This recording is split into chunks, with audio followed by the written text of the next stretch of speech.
Welcome, I'm Darren, and I'll be your guide today as I look at the worst card designs in 1991 for football and hockey. And I've got football and hockey joined together because there was actually a lot of overlap, especially with Pro Set. Pro Set only existed in those two sports, and so it works really good to have these two as a combination to look at it so you can kind of see the contrast, but there's kind of a shared camaraderie that the two sports have in this time for some reason. I don't know why, but they kind of do. So that's where I'm going to be focusing my attention with this. And this is separate from the basketball and baseball video, which I've already done, so that's separate. But I'm going to be looking at the top 5, or really the bottom 5 card designs for these two sports. And then after this, I'm going to do a combined video where I look at the worst card designs across all 4 sports. So basically a summation of these two to figure out just exactly how they stack up down at the very bottom. 1991 was a great year where all of a sudden everybody realized all at once that, hey, we got to take this seriously. We got to make some really great card designs. And the main area where that was happening was in football, because Pro Set really raised the stakes for literally everybody. And Skybox did to a certain extent as well, but Pro Set really kicked everything off, and Score was doing a great job of keeping up with them. So in football, this was the area where you really had to bring it and you really had to take it seriously. You had to earn your stripes. So 1991 was a fun year to see what they were coming up with. And there were some companies that had a ways to go, which is really what we're looking at. But to start off, I always like to start off with an honorable mention. I'm going to do 2 in this case. And the first one is Proline. Now, Proline's a tricky one because if you grew up during this time and these were your heroes, this is the set for you. I mean, this really is an amazing set. As a set goes, it's super innovative, and it had a parallel that is it's one of the all-time great parallels. They also had a great insert set. I mean, this card set brought so much, but the main thing was the creativity of the set was all about showing players in the downtime, and you got a quote on the back from the player, something personal that the player said to you. It was wonderful in every way, and some of the images were really impressive here in their downtime. The problem is some did not. I mean, some really did not. And where it really comes into a problem is when you have a lot of these cards, they run together. There's no border on these cards, so every image is supposed to stand on its own. And if you're looking at action shots in the game, at least there's continuity that exists there.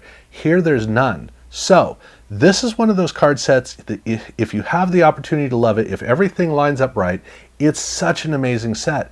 If it doesn't, it's an empty set. It's one of those sets you're just going to skip over every time, because if you don't know who these guys are, what in the world do you care?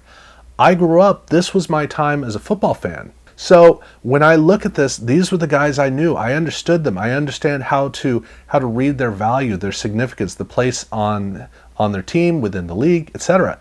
If you did this today for a modern fan, the modern fan would really enjoy it. But to look back 30 years and look at these guys, it's not going to carry very well, because if the image doesn't really work, there's nothing to really draw you in. But a lot of these cards really did work, and that's the beauty of it. I'm not even showing you the best card designs here. These just show you really strong images that they run all through the set. So this is a set that goes either way. You either love it or you are totally disinterested. And that's why I got to acknowledge that, look, it's not one of the great sets. It absolutely is not. And it's a set that can easily be put onto this list. I don't think so. But if somebody thinks that it does belong on the list, I totally get it. I understand why. And I'm acknowledging that, yeah, I could see why you would want to do that. But for me, I'm a little too close to the set, so I'm a little bit too partial. And that also fits with another honorable mention I wanted to do, which is the 1991 Flir Football Set. Now, this is a card set I'm kind of torn by. It's way too simplistic. It's a card that really is not well designed. Basically, Flir looked at Skybox and said, hey, that's cool, let's do that. And they made their own version. The green border is really pretty lame. It flat out is. The team color fade in the back,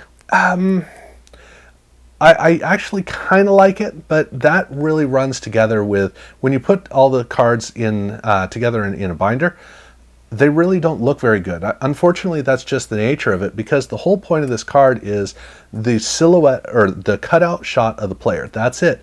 And the player is well framed, but he's not well presented. That's the problem. So if you put a whole bunch of these cards together in a binder, the color just runs through and the players don't stand out. They're not distinctive. They get overpowered by a monotonous and underdesigned card. So unfortunately, it's not a great card, but they did an awesome job of silhouetting each player. So that each player stands on his own on his card. And this was one of the first card sets that I completed. So I remember running through, because they were cheap, that was the big thing. So I remember going through and collecting this set. So I've always had an appreciation for it, but I've also understood how cheap they are. In fact, this was the last throws of the old cardstock from the 1980s. Donruss, Flir, Topps, they were hanging on to what they'd done. Topps upgraded their cardboard, but it was still fuzzy cardboard, just like Flir and Donruss. This was the last vestige of it, and that doesn't help this card. If this card was a really firm score-like cardstock, it would be a lot better, but it just feels cheap. It seems cheap. It looks cheap, but it's better than 5 designs as far as I'm concerned. And that starts with Flir Ultra. Now, in baseball, I had these two flipped. I thought that the Flir design was far worse than the Ultra, because it was. In this case, I could go either way, but at the end of the day, the Flir Ultra cards for football were a lot better than in baseball. That's just kind of the way that a lot of these cards tend to work. And even though it's better, and I do like the card back, I actually do think the card back's pretty fun, but even though it's better, Ultra is still just a very lame card. So even though some of the cards look pretty good, overall it's such a boring card. It's almost the antithesis of what they did in Flir. Flir, at least the cards were bold and stood out, and you forgot them because there was no inherent interest that would follow along with you. In this case, you're more likely to remember the card design, but you're less likely to notice the cards. So this Ultra started off in a very, very lackluster way. But again, it was a lot better in football than it was in baseball. So, there's that. But like I said, I could go either way with Flir and Ultra in football. There is a bit of a divide to me from 5 to 4. And with 4, I'm going with Topps Hockey.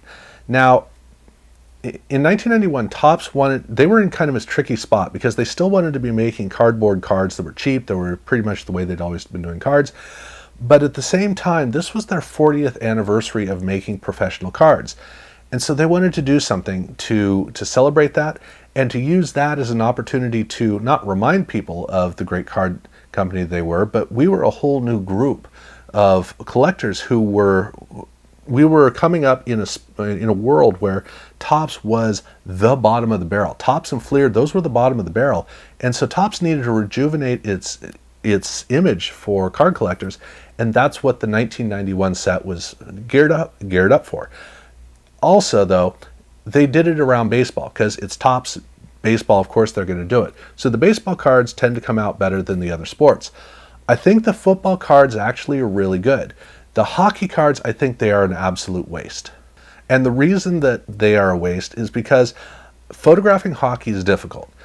You're in an arena with the lighting that is just kind of in there. It's pretty awkward lighting, and you're photographing through the plexiglass.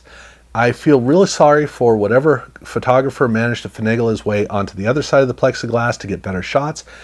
Not a good idea in hockey. So you're stuck photographing through plexiglass, not a benefit. And then where in basketball, you have a dark arena with the spectators kind of nestled into the darkness, so the players actually stand out. Here, no, the background is first the line, the wall around the rink, and the plexiglass itself, the supports holding up the plexiglass, and you can kind of see the people up in front. So there's a lot of strength and busyness, a boring busyness behind each one of the hockey players. But on top of that, the interest in hockey is not really there. In basketball, there's a dynamism, but in hockey, no, that's just not the case. It's not the way that it looks because everything's packed in, you're sliding around on the ice. It's not built to be inherently interesting. And so the photography for hockey if you don't have the ability to really capture the strength, the richness of the colors, you're in a tough spot. And so here's Topps, where they created these cards that are supposed to really frame some interesting images, and you have some washed out colors, the tones aren't very good, and the images themselves are a combination of boring and busy at the same time. It doesn't work. And the core to it is the fact that the card is all about the border. The border is a white border around the outside, then there's a line inside with the logo, and it's supposed to have this fine little accent that goes with really rich detailed images, almost like a mini poster. And in hockey, they just don't have that. They don't have the ability to do that, so all of the border elements, which are supposed to highlight, get lost in the card. Again, the background is too busy. So this is a card that is, it's what they were kind of stuck with when they got to hockey. They didn't have the things in hockey that they needed to make this border work. So it's a big, big letdown. But speaking of borders that don't work, we're heading back to football for number 3 with Wildcard. Now, Wildcard was a great idea, brilliant idea, and the idea itself was all about exchange parallels. And the company figured that that was going to sell itself, that they were going to go out and people were going to look and go, oh, whoa, that's awesome, I want to collect that. The problem is they started up in a ridiculously busy market. They were starting out with Proline. So already they've got a fair amount of competition, and Pacific was also a young upstart, so Wildcard and Pacific were both fighting to be even noticed. And on top of that, you had Stadium Club, you had Pinnacle, you had Ultra, you had a whole bunch of, you even had Pro Set Platinum, you had well-entrenched companies who were making secondary cards, and so that meant that Wildcard was shoved way in the back. So they needed to have a card that could stand out for you to notice it, so that you would then notice, the trade parallel. And unfortunately, they built the card set around the parallel, thinking, well, we'll just throw some doodads on to remind people about the parallel, and by doing so, they forgot to make a card that stood out on its own. Because of all of the colorful numbers around the outside, the background of these images just runs into the border, such that the border itself basically highlights the background, not the player. Sometimes the shot of the player could actually stand out and hold its own. It could actually work on its own and avoid being destroyed by the border. But the problem is that the border was an absolute train wreck. 1992's was better in terms of framing, not in terms of interest. So this was a card that needed to come out and make a strong statement and really carry people's interest, and it did not do that. The card back almost could work, almost. The problem is the actual information on the card back is sophomoric. So even though the cool color fade, I've always loved the color fade, the rest of it just looks like some cheap promo that you might get at a card show. So this was an across the board letdown for a company that needed to make a strong statement. But in terms of the bottom 2 of this list, they're both going to be hockey, and for pretty much the same reason. For number 2, I'm going with Stadium Club. Now, I've already kind of knocked Stadium Club in baseball because the images, they don't have the ability to really carry. Well, here even more so. Stadium Club suffered the same problem that the regular Topps cards did in terms of the actual color tones. So the colors don't have a vibrance that really stand out, and in this case, because there's no border, ironically, I complained about having a border, and the border was kind of ruined by the image. Here, without a border, the image needs to work even harder to stand on its own, and it's even less likely to, because all of the busyness that I talked about that runs into the border and Topps, here in Stadium Club, it overpowers the player, so the player just kind of is a part of the wash of the whole background of the image. He doesn't really stand out. Now, I like Patrick Waugh, so I want to look at this card and go, oh, awesome, I'm excited, that's Patrick Waugh. Instead, I look at this card and I go, oh, I hope that's the other guy. I hope that's the Montreal Canadiens backup, because I'm hoping that Patrick Waugh's card looks cool. That's where we're at. With these cards, the players don't stand out, you don't notice them. Now, in football, it did kind of work. But that was because in football, it's a lot easier to get photographs that carry well. Baseball to a lesser extent, but in football, it's real easy to get images that stand on their own. The way that, because of the natural lighting, the way that it all works, it's a lot easier to work with. So the Stadium Club cards are more effective at standing as little mini posters. In the case of hockey, you don't get the distinction. The player doesn't stand out enough, or the background of the cards doesn't have enough interest. You're too close, you don't get a good landscape environment, it doesn't work. Coupled, of course, with the terrible card back. So this one doesn't work. But I gotta say, I gotta save the worst for last, which is Pro Set Platinum, where I can't put football on this list because there are a lot of really good images in football, but that's Pro Set's thing. Pro Set was literally designed around football.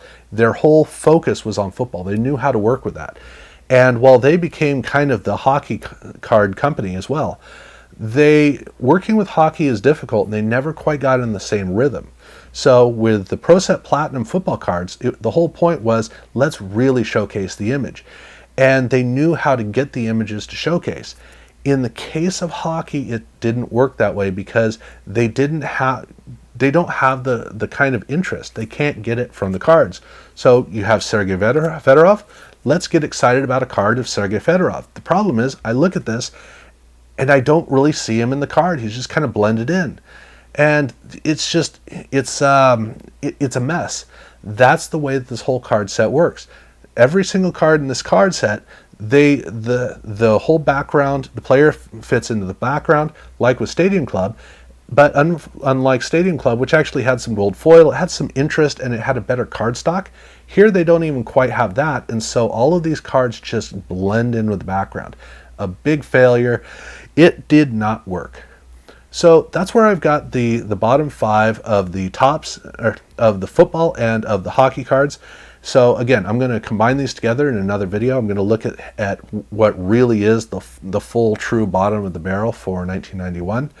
And definitely hit me up in the comments below about your take on this, what you think should be included, or what do you think I was a little too hard on, however you want to view it. And look out for the other video. Check out my other videos if you haven't had a chance. Do make sure to subscribe.